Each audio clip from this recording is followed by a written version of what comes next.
Welcome to today's Explainer. We're jumping straight into a story that is frankly going to tug right at your heartstrings. We are exploring a deeply poignant narrative that kicks off with a heartbreaking mystery at a cold, snowy New York-style train station. We're going to unpack the incredible true story of a golden brown dog. His quiet daily vigil at the station didn't just catch the attention of a busy, rushing world. It powerfully illustrates that absolutely profound, enduring emotional connection between humans and their canine companions. To really set the stage, we have to talk about Mr. Wilson. He's the 60-year-old station guard who literally had a front row seat to this entire mystery, and he sums it up perfectly. He says, "Loyalty is something humans forgot, but dogs never do." And wow, that really hits you right in the chest, doesn't it? It immediately sets the emotional core of our story. In a world where we are all constantly moving, swiping on our phones, and forgetting things by the minute, this single line anchors us. It highlights a forgotten kind of loyalty and tells us exactly why we need to care about what was happening on that freezing concrete platform. So let's get into Section 1, the mystery of Platform 3, and a daily vigil at the station. Picture this bustling transit hub. You've got businessmen and students rushing by, completely caught up in their own worlds.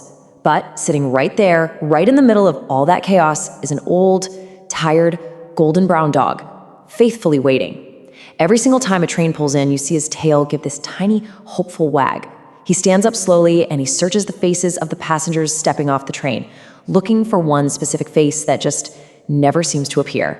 Some folks laugh, others pull out their phones to record him for a quick post. But the dog? He just keeps waiting, patiently, faithfully. Enter a 12-year-old boy named Ethan. Now, unlike the passing crowds who either completely ignore the dog or just treat him like some quick piece of entertainment, Ethan actually stops. He gets down on the ground, carefully kneeling to truly connect with the animal. And because he takes that time, Ethan notices the specific details that literally everyone else missed. He sees the tired eyes, and he spots a faded, cracked collar with a tiny metal tag that simply reads Max. When Ethan gently pets him, Max actually closes his tired eyes peacefully for the very first time all day. Ethan eventually has to run to catch his train, but man, this small moment of genuine connection changes the whole trajectory of the story. Which brings us to Section 2, the tragedy revealed and a flashback to Daniel and Max. So Ethan just can't get Max out of his head. The very next day after school, he goes right back to the station and finds Max in the exact same spot.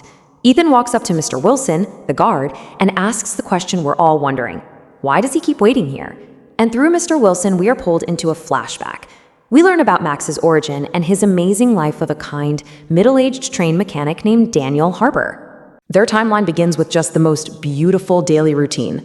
Daniel and Max were absolutely inseparable. Whether it was rain or snow, they arrived at the station together every morning. Daniel would always hit up a food cart to buy Max a sausage, laughing and saying, "One for me, two for you." They were family. But then, tragedy strikes. Out of nowhere, on a rainy evening, Daniel suddenly collapses at work.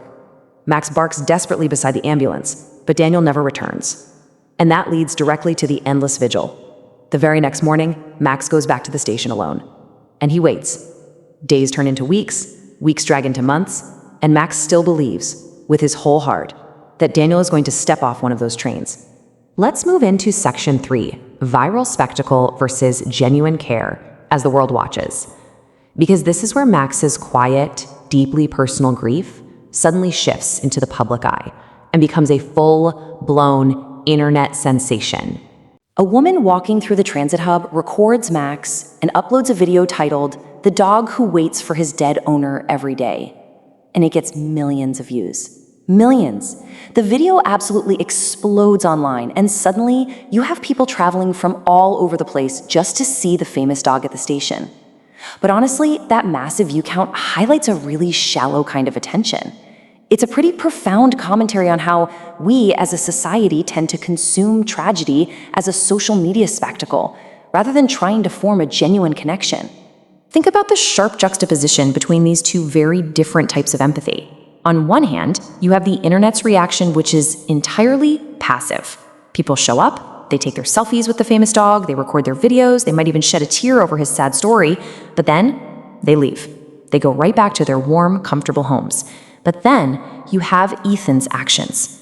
Ethan isn't recording anything. He's bringing sandwiches after school, he's bringing fresh water, he brings a warm blanket to wrap around Max's shivering body. He just sits there, quietly, with him. It is the active, life-saving empathy of one young boy compared to the fleeting, superficial sympathy of the masses. And that active empathy becomes absolutely crucial in Section 4, the worsening winter, which becomes a literal matter of survival. The stakes reach a crisis point here. Heavy snowstorms hit the city, and that train station becomes brutally freezing cold. Max, who is already old and exhausted, grows weaker with every passing day. His breathing starts slowing down.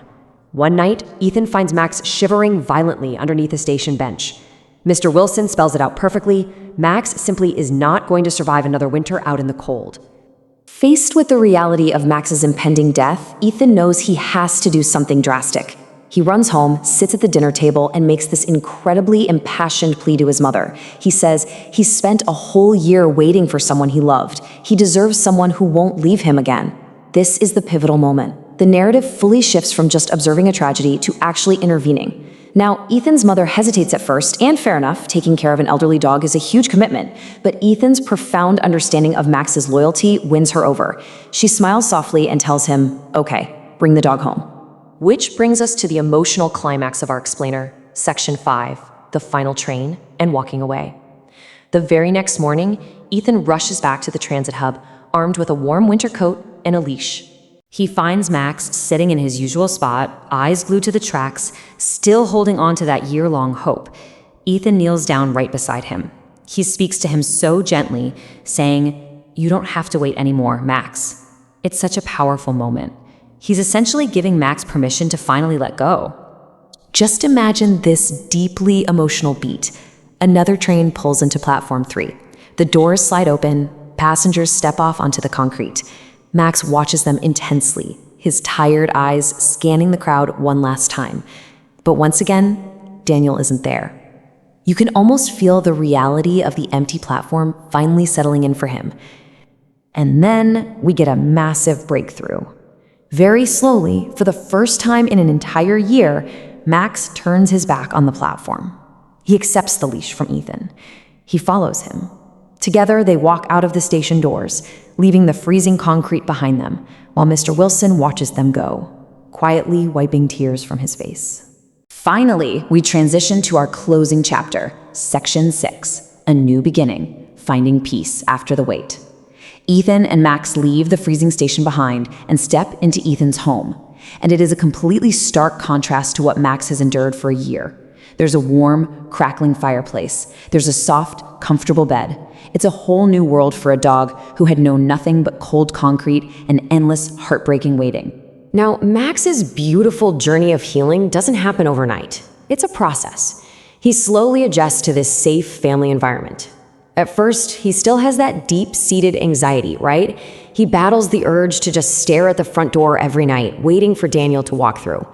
But because Ethan never leaves his side, offering true, consistent companionship, Max finally starts falling asleep peacefully right beside Ethan's bed.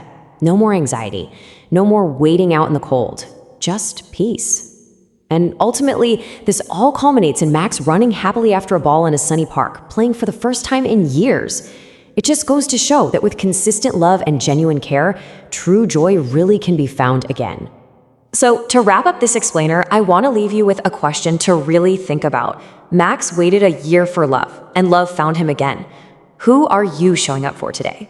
Max's story is obviously a beautiful tribute to the incredible loyalty of dogs, but it's also a mirror for us.